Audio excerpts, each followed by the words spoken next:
Evangelio del 31 de enero 2013, Marcos 4, 21-25. Les decía también, ¿acaso se trae la lámpara para ponerla debajo del celemín o debajo del lecho? ¿No es para ponerla sobre el candelero?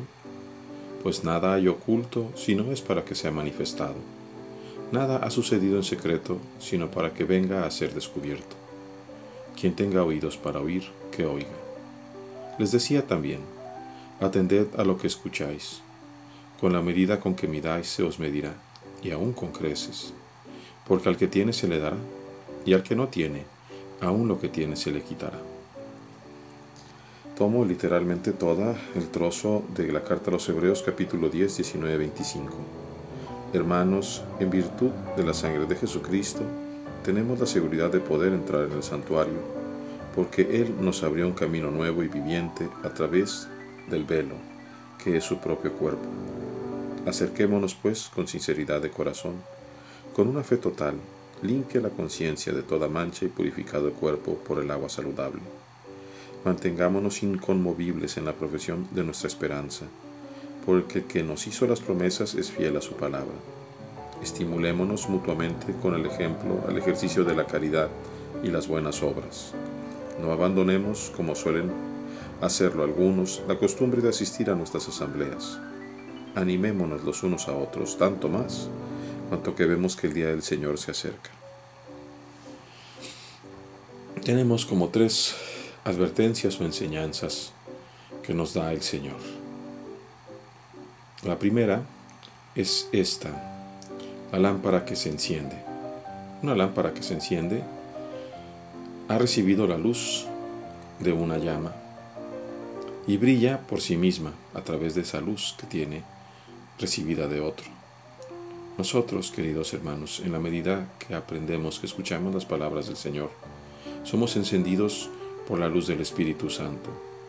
Y no somos ciertamente para ponernos debajo de una olla o debajo de la cama, sino para que estemos en un candelero en donde otros puedan aprovechar esa luz que Dios ha querido que brille en nosotros. Por eso tampoco es válida la idea de aquellos estudios de Dios ocultistas, de cuantas sectas que quieren manejar las cosas de Dios como si fueran cosas ocultas. Eso tampoco es válido porque el propio Señor nos dice, no hay nada oculto que no sea manifestado, nada que en secreto para que no sea descubierto, porque Dios quiere a través de los santos irnos descubriendo sus secretos, es decir, a través de sus amigos, de aquellos que se van haciendo amigos verdaderamente cercanos del Señor. Dios nos va compartiendo los secretos, primero a ellos y ellos a nosotros. Así que prestemos mucha atención y después inclusive nos dice, quien tenga oídos que oiga y atiende a lo que escuchas. Estás pues, si te quieres acercar al Señor, para trabajar para los demás, justamente como dice también el capítulo 25 de Mateo, porque nuestro juicio va a ser en función de lo que hicimos o dejamos de hacer cada día de nuestra vida con nuestros hermanos. Dice también la segunda cosa que nos quiere enseñar el Evangelio, con la medida que miras se te medirá y aún se le va a aumentar a esa medida. Así que si eres duro, si eres demasiado duro en tus juicios, si eres frío, si no ayudas al otro, si no tienes compasión, se te va a medir igual. Dios va a ser duro y frío contigo cuando te juzgue. Y pobres de aquellos. Espero que mi corazón al menos pueda ser ablandado por las palabras del Señor, para que de alguna forma todos nosotros, yo igual que ustedes, miramos con un corazón blando, no seamos duros a la hora de enjuiciar a otros hermanos nuestros. Tengamos amor unos por otros, verdaderamente. Finalmente, esta tercera, al que tiene se le dará y al que no tiene aún lo que tiene se le quitará. ¿Al que tiene qué? Al que tiene cuando menos el esfuerzo de abrirse a la gracia, se le dará no solamente más esfuerzo, sino se le dará más gracia. Se le llenará del amor de Dios. Al que tiene ese esfuerzo, al que se esfuerza. Pero al que no tiene interés, aun cuando hubiera recibido una gracia de parte de Dios, cuando llegue el juicio se le quitará. Y no porque Dios se la quiera quitar, sino porque Él mismo la rechaza. ¿Qué es lo que vemos nosotros? Estas tres cosas: el ser ejemplo para los demás, el poner atención, el tener cuidado de cómo juzgamos a los otros y el tener el esfuerzo. Nos lo ha dicho también Pablo de una manera práctica.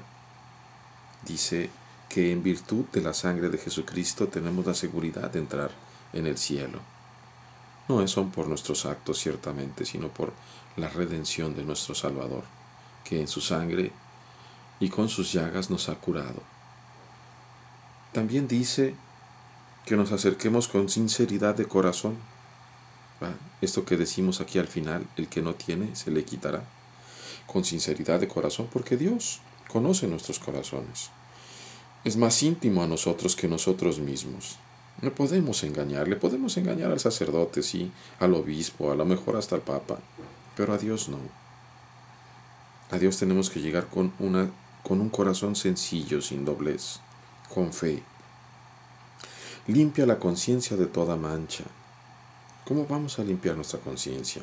Justamente a través del sacramento de la reconciliación. Por eso es importante ir a confesar nuestros pecados con el sacerdote y recibir la absolución. La absolución, que es justamente ese poder que Dios le ha dado a la Iglesia, y que el sacerdote también es mediación entre nosotros y Dios. Dice también: purificado el cuerpo por agua saludable, es decir, a través del bautismo. No quiere decir que nos bañemos, sino que seamos bautizados. Y dice: inconmovibles en la profesión de nuestra fe. ¿Por qué? Porque el que nos lo prometió es fiel. Ayudémonos mutuamente con el ejemplo en el ejercicio de la caridad y las buenas obras. Es decir, seamos verdaderas lámparas que alumbren a otros, pero no solamente independientes, individuales, sino en la asamblea, como también lo dice Pablo. No abandonemos la costumbre de asistir a nuestras asambleas. ¿Cuáles son nuestras asambleas? Nuestras misas, nuestras eucaristías, nuestra celebración de la palabra, nuestra liturgia. Animémonos unos a otros. Los que van más adelantados, que animen a los que menos. Pero vayamos todos verdaderamente como hermanos, empujándonos, jalándonos, soportándonos, amándonos sobre todo, todos juntos, por el camino de Dios, que es el camino de la santidad. Hoy tenemos un día de trabajo, un día para vernos al espejo y preguntarnos si realmente estamos siendo serios, si realmente estamos siendo sinceros con Dios. Un día para pedirle al Señor que aumente en nosotros su fe, su esperanza y su caridad. Un día para pedirle también que nos dé fuerza para poder tener ese esfuerzo extra que se requiere. Y para pedirle también, por último, que sea justamente su luz, la luz de su Espíritu, la que brille en nosotros. Queridos hermanos, que Dios les bendiga a todos.